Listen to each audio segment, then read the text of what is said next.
Well, how about starting it up? Sure. Are you ready? Awesome. Hey guys, welcome to the second workshop of the research team. I'm not sure if you are familiar with the research team, so please give me some hearts if you have attended one of our events before. Awesome. It's really nice to see you guys again. Cool. So if you have no clue what the research team is about, we are hosting workshops and networking and discussion events almost every Tuesday at this time, at this exact time. And today we have Anthony with us, who's going to tell us something about 360 nature videos to lower stress. I'm really excited to see you guys all here, and I hope you enjoy this presentation. So during this presentation, I will mute you all, but there is time to ask questions at the end of the presentation, which will take about 20 minutes. And we will also have a short discussion period, right? Where we discuss some things considering the presentation with each other and come back together to talk about them in the group. So that will be the format of tonight. I hope you guys enjoy and take it away. Thank you. Thank you. I like how Evelyn refers to this as tonight. And for me, it's lunchtime. The fun of being all around the world, hey? Time zones. It's the wonderful thing of VR, actually, right? It's great. Welcome.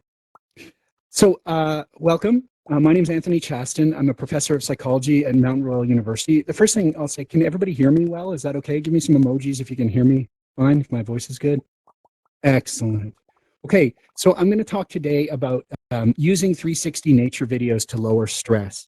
And being what this group is, my understanding in speaking with Evelyn, this group is really about exploring research. And the idea of this group, as far as I understand it, is really that we share our research with each other, talk about our research, and hopefully all of us learn a little bit that we can apply to our own scenarios from the kind of work that we're hearing that others are doing. So what I wanted to do today, instead of diving deep into theory and a bunch of other things, what I wanted to do today really is just present to you guys a line of research that I've been doing in my lab. So you can kind of just sort of see how the process is playing out in my lab and what we're doing. And that research is around using virtual reality or 360 nature videos shown in virtual reality to lower stress. So I'm going to walk you through 3 experiments today. 3 different experiments that talk about this research and in the order that we did them. So you can kind of see the logical process of how we move through this research. Okay, so another thing I just want to point out today too is the research I'm presenting to you is unpublished. So because this is a research talk where we're supposed to talk about kind of our new research, I thought I'd present research that has come out of the lab, but it isn't published yet. So one of the take-homes from that is it hasn't been peer-reviewed. So many of you might have heard that. Some of you probably have more science background than others, but the peer review process is really important. It's how we as scientists review each other's work and confirm that it is good for publication. So this work has not yet been peer reviewed because it's brand new work. And so the take home from that is to don't run away and hear what I say and go, oh, we've concluded that for sure this happens, because we don't know that yet. This is the early stages of preliminary research. And so I just want to point that out to you guys and help you understand that. And then on a lighter and more fun note, this research is all conducted in collaboration with my honors students. So as we go through, I'll show you some pictures of a few of them that were involved in the research. And this is a really student-driven research. One of the things to understand about Mount Royal University is we're an undergraduate university. So we have about 12,000 students, but we don't have a graduate program. So we have no master's students, no PhD students. It's all undergraduates. The fun thing about that is our honors students kind of get treated like graduate students because they're our top student in our program. So our students who sign up for the honors program in psychology tend to get treated like graduate students in psychology, which helps their chances of getting into grad school. So there are some good things about that. So anyway, I wanted to point that out. This is Josh. So this is Josh Stewart. He was one of the students in my lab who worked on the first experiment that I'm going to talk to you about. He has since graduated and is currently doing graduate school. That is an Oculus Rift head-mounted display. Some of you might currently be wearing one. I have to tell you a funny story about this picture. I can't not go through this picture without telling you this story. So this picture was taken by one of the photographers for our university, for the magazine at our university, that they were going to do a little story about the research we were doing. But the university apparently liked this picture because they ended up using it for a marketing campaign. So they ended up like putting on like, Mount Royal, you belong here and all that. And before you know it, my student had his picture plastered all over every bus and train and billboard all over our city. And it turned out to be pretty funny. His friends, it became a joke. All his friends would, every time they saw one of these pictures, they would take a picture of it and send it to him. So all day long, he was getting these pictures from his friends. Anyway, bit of a funny story. Sorry to disturb you in your talk, but I get some messages that people can't see the slides. Can you give me some emoticons if you can't see the slides? 2 people. Do you guys want to re-enter right. the space? Exactly. In your menus, you can re-enter the space. It's only the 2 of you? The rest of you are good? Okay. So that's my suggestion. If you can't see the slides, try and leave the space and re-enter it. And that should probably reset it for you. So I'll just keep going. So one of the things that we started off with was this simple question. Can we use nature scenes in virtual reality to lower anxiety levels? So this picture here is taken from the Canadian Rockies. This is it's called the Valley of the 10 Peaks, actually. It's in Banff National Park. Some of you might have heard of Banff before. It's a bit famous. So when I say nature videos throughout this, I'm generally referring to mountain scenery, like wilderness mountain scenery, nature mountain scenery, viewpoints in the mountains. This is where we shoot most of our stimulus videos. So they're scenes sort of like this. But where does this question come from in the first place? Why would we try to think that we could lower anxiety with VR nature? Where does that even come from? So just to give you an example, this is a book called The Nature Fix by Florence Williams. And the title here, Why Nature Makes Us Happier, Healthier, and More Creative. And this book came out a couple of years ago, and I just put it up here because in essence what it does well is it summarizes recent research that's been done in nature therapy. So this is people really going out in real nature, not virtual reality, but in the real world, research into how exploring nature helps these people relax. And so it's been really helpful. Sorry, I'm just grabbing something here for you guys. There, pointer. So this book's really helpful. It kind of summarizes some of that research. It's just the idea of putting this up is to show you there's lots of research out there that explores this point. So just to add another example, so previous research has shown that exposure to nature and natural environments can lower anxiety. That's a fairly consistent finding through previous research. A couple examples here, people whose commutes go through green spaces have lower rates of road rage. Another study, again, I'm not referencing all of these because I'm just trying to give you the idea. I don't want to dive deep into the theoretical.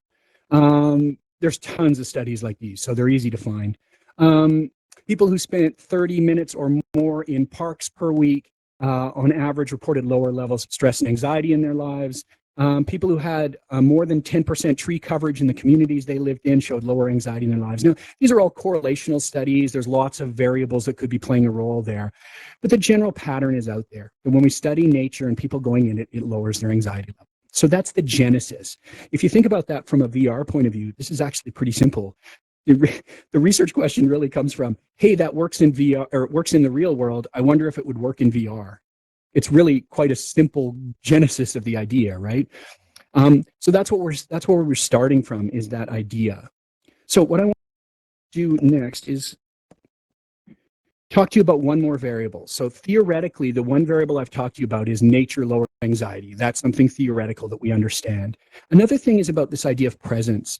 So presence, again, is actually fairly intuitive and easy to understand. Presence in research basically means, do you feel present in the experience that you're currently having?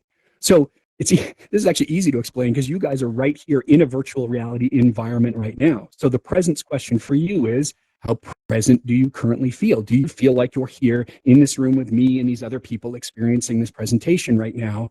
Or do you feel like you're really just back in whatever room you're really in and this is just sort of a thing on a screen and presently you're there?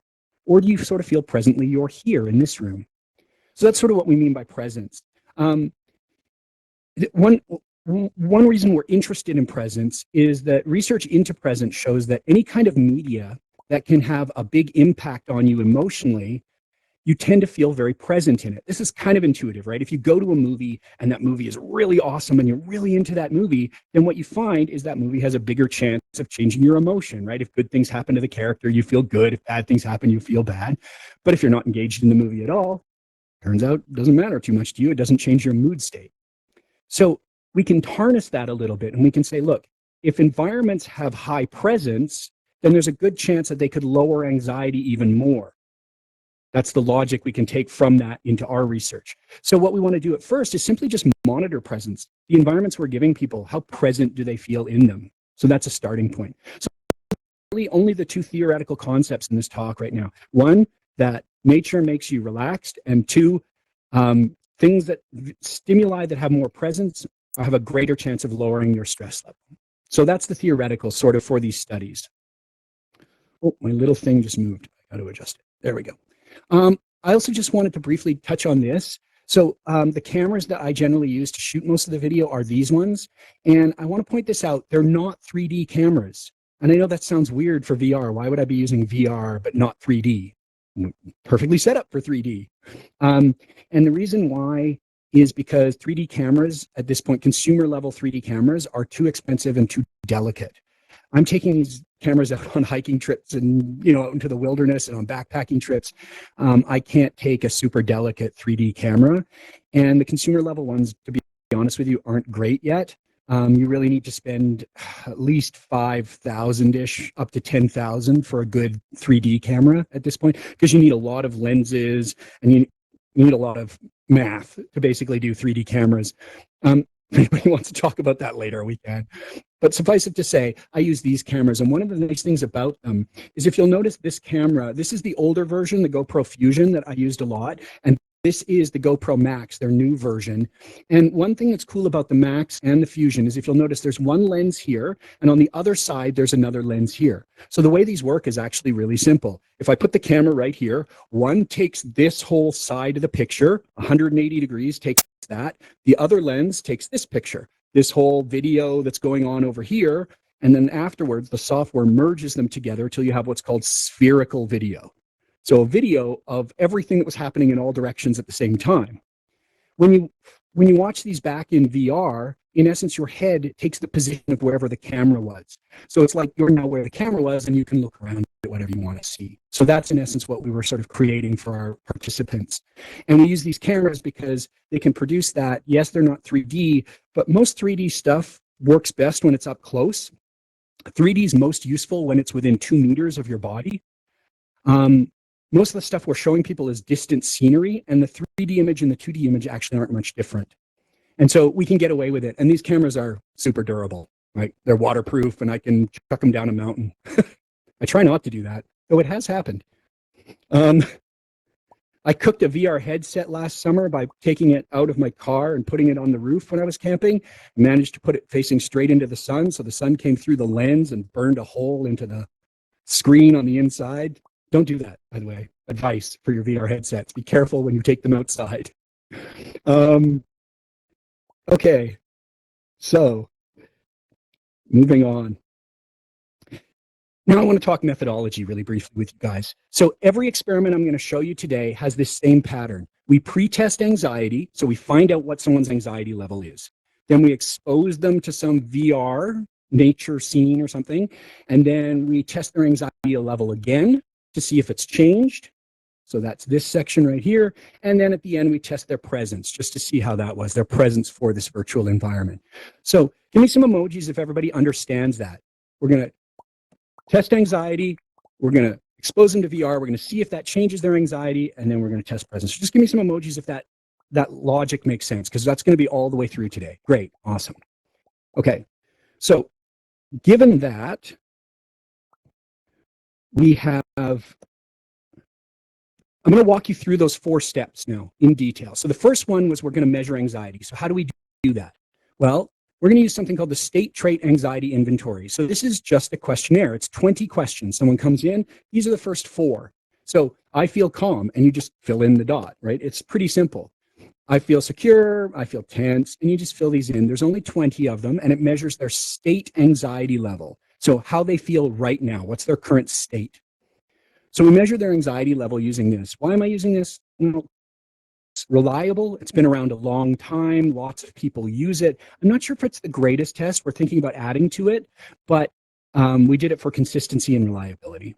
So we've got this. So this is how we measure anxiety. So the next thing we said in the list we're going to do is expose them to VR. So let me tell you a little bit about that. So participants were all Mount Royal students. They were exposed to one of 3 different virtual environments. And that's our first independent variable. And their exposure only lasts 4 minutes. So you come in the lab, I take you in, we do the VR, or we do the anxiety test, then we put the VR headgear on, and you're going to watch one scene for 3 minutes, or sorry, 4 minutes on this one. One scene for 4 minutes, and we had 3 different scenes. So you were randomly assigned which one of the 3 scenes you went and saw. So I can just sort of briefly show you what those looked like here. So one was on the end of this dock at Pyramid Lake. So the camera was set up right here on the end of the dock, and you could enjoy the scene of this mountain lake. There was also Zuma Beach in California. So just a beach shot. And there was a Zen garden in California as well. And this is interesting because this one's sort of a natural environment, but it's man-made. And then I made this little quick video just to kind of give you guys a sense of what these look like. So these are some of the scenes we used. And when I work with them in video editing, they're flat. So imagine trying to take a globe and you want to make a flat map. You have to kind of cut it and sort of fold it out, right? That's what these are like. So this is what they look like when they're folded out onto a flat screen. And then, so this edge that you see along this side actually belongs over on that side too, like it curls around. And to kind of give you a sense of that, I put some animation into this one to kind of give you a sense of what this is more like for the viewer. So the flat screen is what I'm editing, but this is more the viewer experience, right? They'd be in there in VR and they'd be able to look down at the shore. There's a dragonfly right there. And, you know, or look at the mountains or whatever the case may be. So this is more what the VR experience was like for them. Okay. So I want to introduce one more independent variable in this experiment. So one independent variable was which one of the 3 scenes they were put in to see. The other one was whether they had an activity or not. So for that group of people that came in, and let's say we assigned them to go to the Zen garden, we then divided them into 2 groups. One group got this instruction and the other didn't. And the instruction was, while you're in the virtual environment, think of yourself as a photographer. Look at try and take the 4 best mental pictures you can. We wanted them to just kind of walk around and pretend to take pictures. It was just to engage them in the environment. We thought it might increase presence, that they're actually engaged in doing something with the scene. So if we summarize that all down, what we kind of end up with is an anxiety test, and now a virtual reality exposure where they're going to see one of the 3 environments. And then after that, we're going to test them with the same anxiety questionnaire that I already showed you. And then we're also going to use a questionnaire for presence. So that's that last step. And so I'll just show you what that looks like really briefly. Again, it's just a short questionnaire. It had 8 initial questions, and we added another 8 to it that we wanted. And I won't get into the details of that. But the gist here is that they're basically answering questions like this. I felt I was actually there in the environment of the presentation. And again, they can just rate. So we got anxiety testing, we got VR exposure, we got anxiety testing, we got presence testing. So that's the summary. This is experimental work. So the objective of the research all the time is to find out if these manipulations, which environment they went into, whether they had the activity or not, caused changes in either their anxiety scores or their presence scores. That's what we're trying to see. So what do we find? Well, we found proof of concept, which is the most important thing. So don't worry too much about all the lines as a little jumbly. The most important thing to take from this is pre-VR scores were up here, post-VR scores were down here. This difference in scores was statistically significant in every condition, meaning in every condition, anxiety scores were lower afterwards compared to their scores from before. So awesome, that's proof of concept. That is I mean, it doesn't say for sure that anxiety went down, and we'll talk about that in a minute. There's a lot of interpretation here, but proof of concept's important because remember, we didn't even know when we first did this whether you might put VR headsets on these people and they might suffer more anxiety, right? It might just stress them out. So we need to be sure right off the top that we're lowering anxiety, like the scores are going down. So that's what we tried to do to see here. So we got that. That's really cool. There's a bunch of other little effects in there, but I won't talk about them in too much detail today. But proof of concept. We also did find that the people in the activity condition did report higher levels of presence than the people in the no activity condition. So we made them do that picture task. They did say that they felt more presence in the environment. Okay, simple experiment, but a good first shot at it. So we can conclude that natural environments in virtual reality can potentially lower anxiety, and engaging in a virtual task can potentially increase feelings of presence. So that's a good first step, but it's just a first step. It's an early stage. So moving on, the next thing we wanted to do then was introduce you to Ryan Clancy. Ryan was another one of my students. He was involved in the next study. He is a graduated honor student as well, who is currently doing his master's degree in educational psych. And Ryan drove everyone crazy because the problem with Ryan, he's one of those guys that's so good at everything, he makes everyone else look bad.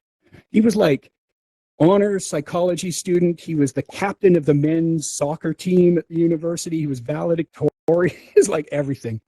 Anyway, Ryan worked in my lab and Ryan worked on this project. So again, same logic, pre-test anxiety.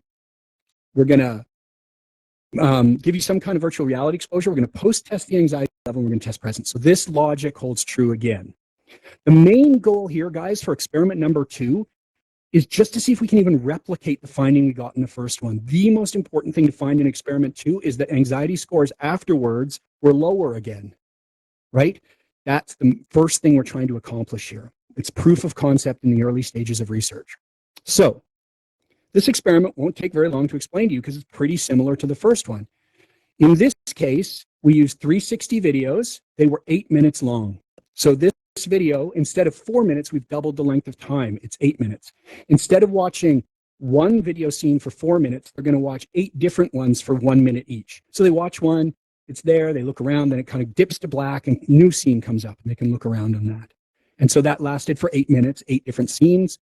And the scenes were all shot here in the Canadian Rockies. This is an example of one of them was actually shot at this viewpoint here on the Bow River.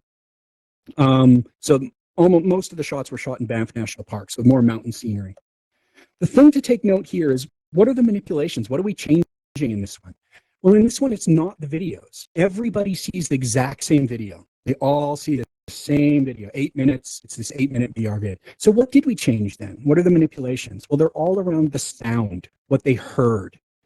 And Ryan was really, when I talked with him, he was really interested in like watching these nature videos where you have like music in the background, and usually David Attenborough, you know, that English commentator who does all the nature videos. He's usually doing these talking in the background of these things. And so we wanted to see what effect that might have. So everyone watches the same video, but some people get that video with narration, sort of describing what's going on, just like a nature video narrator. And some have background music in it. And you can have any combination of those. So some people, the people in this group, they had background music, yes, and narration, yes. So they watched a video that had both music and background narration in it. This group had no narration, but yes on the music. These people had nothing. They just they watched the video with no sound at all. And these people were the other way around. So they're yes on narration, no on music. Does that make sense to everybody? Does that design? Give me some emojis if that makes sense to everyone. Good. Excellent. Glad to hear it. Okay. So we summarize that design. In this case, we're manipulating whether you have a narrator or not, and you have background music or not. And we're measuring, again, anxiety scores pre and post and our presence scores. So what did we find in this one? Well, we found a few things. One thing in particular, the most important thing, the average pre-VR exposure anxiety score was 42.8, and the post score was 36.2. This difference is considered statistically significant. Don't worry too much if you're not a stats guy and you don't know what that means. It means we can conclude that one thing affected the other, meaning that the cause for this difference in scores was caused by the exposure to the video. So that's what we can conclude statistically. So that's good. That's important. That's proof of concept again, right? This is our replication of proof of concept. So we got proof of concept the first time, and now we've shown it can happen again, even with different stimuli and a slightly different situation. So that's really important. That's really. We also did find a weird finding like this, where this is the difference between their pre-test score and their post-test score. So the bigger the number is, the more anxiety reduction they would have. So in this case, 4.7, 4.6, 4.7 for the no sound, the music only, and the only narration. But when we added them together, all of a sudden the number went up to 7.8. Now, here's what's really important.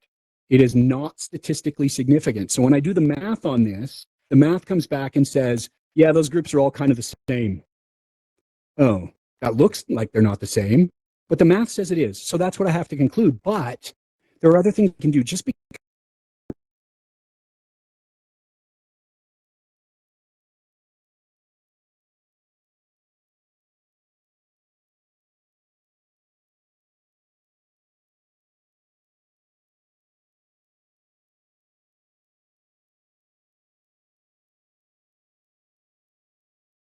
40 participants in this study, and then Ryan graduated and he moved on and we didn't run any more participants. So there's a decent chance that this would have come out as a statistically significant result had we run more participants, but we didn't. So we can't conclude that, but it's still very interesting. So again, not significant, but interesting in these early stages of development.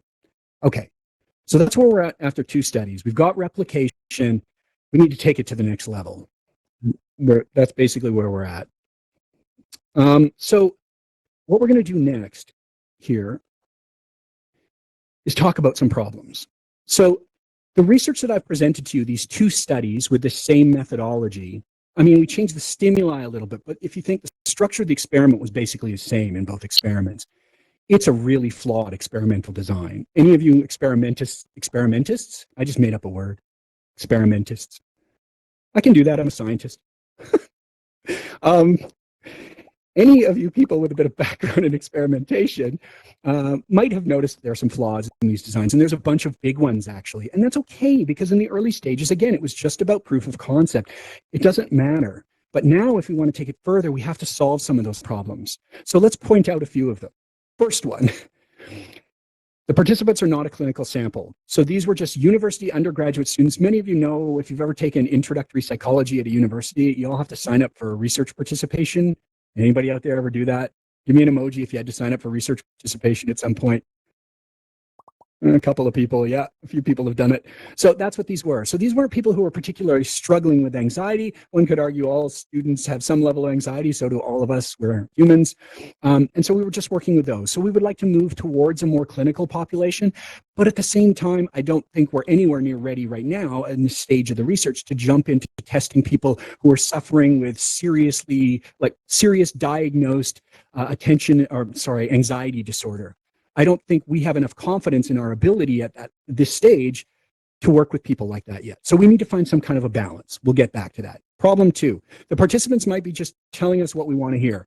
If I give you an anxiety questionnaire and then I expose you to nature and then I give you the exact same anxiety questionnaire, again, there's a reasonable chance some people might go, they probably just think this is supposed to lower my stress, so I guess I should give lower answers on the second time I answer it.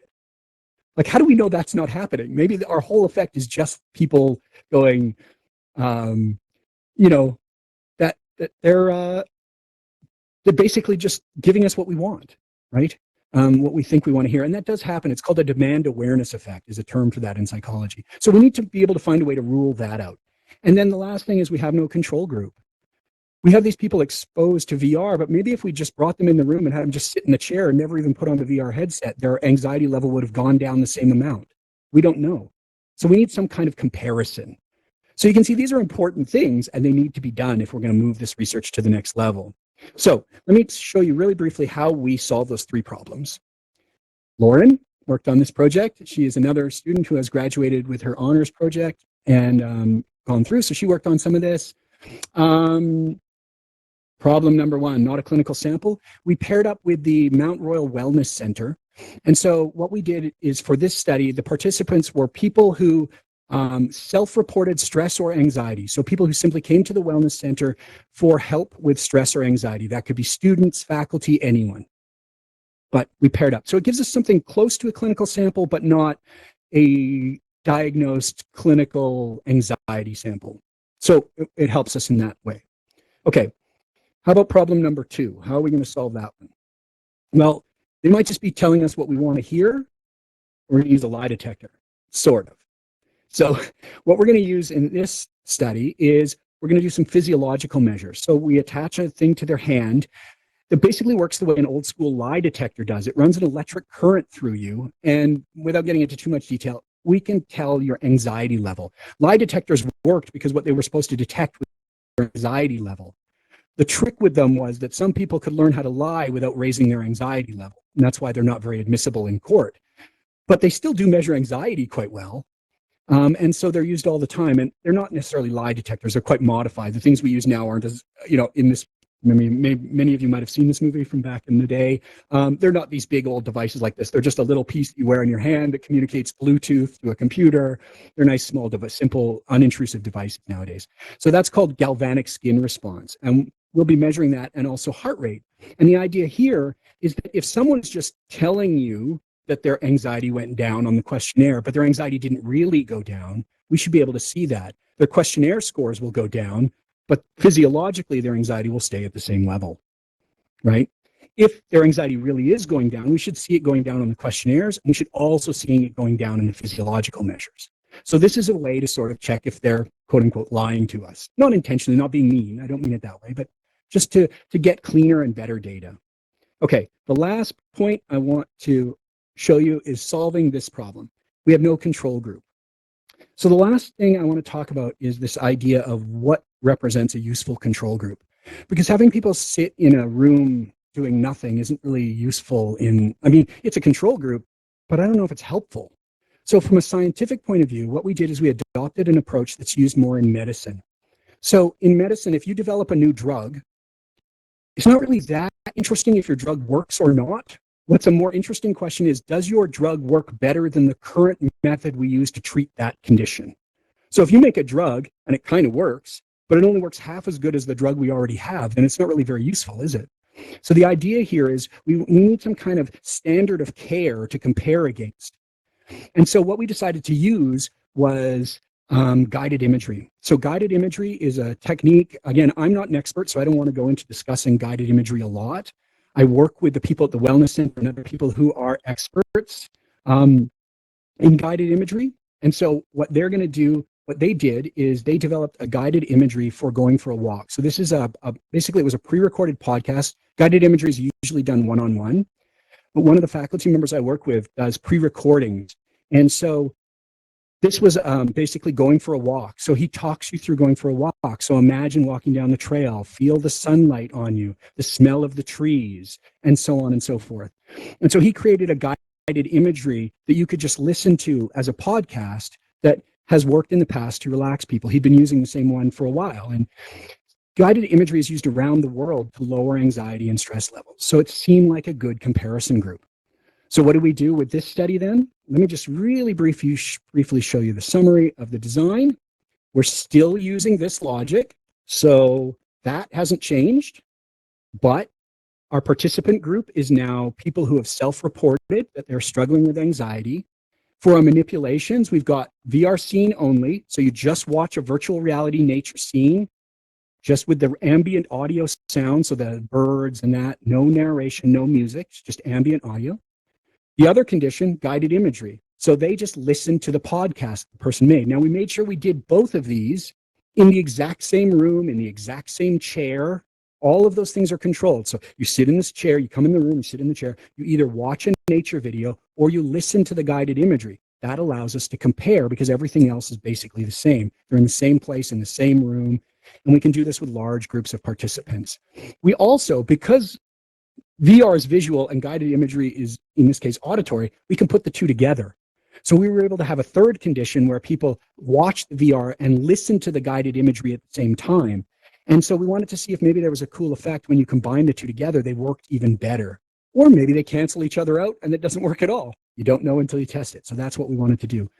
So Now we're measuring anxiety scores, pre and post present scores, and we're also adding on our galvanic skin response and heart rate. Okay, so we solved all our problems with our methodology. We should have I was going to say something inappropriate. We should have a great experiment. It should be fantastic. And we're ready to go, and then we're not. So this is what happened. I have no data to show you from this experiment. We did all of our pilot subjects. That went through. The data looked fine. We ran one participant. We had a little problem with recruitment, and then we had COVID-19. And so as a result, we have no data. So that's where we're at. That kind of gives you the summary of where we're at. Just to finish up, moving some research, what are we going to do in the future moving on from this? We're going to move some research into YouTube and SurveyMonkey. We're exploring the idea of nature-themed Altspace worlds for stress reduction. So creating worlds in Altspace and using that as the VR exposure. They go in. And puppy rooms in VR, which actually is listed in our future research, but actually we just finished a study doing puppies in VR. It was actually, dogs in VR for stress reduction, which also showed statistically significant reductions in stress. So we've been working with that a little bit as well. That's really where we're at. Questions? Evelyn, are you managing questions, or am I doing that? Yes. So I might have some connection issues. So if that occurs, Fox will save the day, I hope. So please, if you have any questions, click the raise hand button in your bottom right, so I can put you on megaphone, and I hope you can all hear me properly. So don't hesitate to click that button, then I can give you a megaphone so everybody can hear you. I will give you guys some time to decide if you have a question. No questions? I'm that good at explaining things. Apparently, I'm so good at explaining things that there are no questions. I loved it. I don't think that's the case. I don't think that's the case. So I think people have questions. So if you have questions, look in your bottom right, and there you see the raise hand button. Not that. You can click it once. Lewis, not that raise hand. Yes. The one down here on the other side. Yeah, the down bottom on that right, side not for in the you. left. It just popped up. With There we go. Arrow to click raise your hand. Yeah. All right, Lewis, you're on. Go ahead. Can you hear me? Yep. Yes. Okay, cool. Okay, so I was listening to, well, I came into kind of late, but what I was listening, it's very interesting to know that there is some investigation out there to measure this kind of activity, because it's going to be important in the future with all these platforms that are surging, that we need that information to make them better. My question is, from your point of view, I mean, you are the investigator doing all this research, but from your point of view, without the statistic point of view, what is your perception? Is it working? Is it really making a difference in people's lives? Is it reducing anxiety, depression, all these things that can cause? Sure. Yeah. So I think it has the potential to do that. We're not doing that yet. We don't have any patient group that we're working with at this point.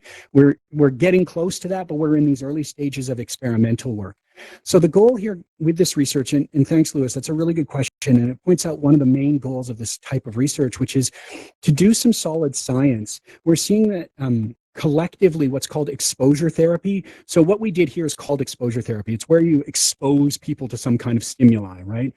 And that exposure therapy is being used in VR a lot already. There's lots of companies doing fantastic work with exposure therapy. Evolver, I believe, is doing a bunch of it with the group that does a lot of the meditations here. It's the same kind of idea, right? Exposing yourself to it. And they're doing some fabulous work. And there's lots of companies that are. But sometimes, as often is the case, the science lags a little bit behind. It's important that we do at least some of these scientific projects, not for necessarily everything that's out there, but some of these just to show the hard science that this stuff actually works, that there is evidence when we run controlled trials and controlled experiments that we can actually see that these things really do work. And if we can show that consistently, then we can start to use these technologies with more confidence. So that's what I'm trying to do, is provide that science that other people, companies who might want to build these products, can refer to my kind of work and use that to be able to say to their customers, hey, this really does work. So that's what I'm trying to achieve. That's the role I'm trying to play in it.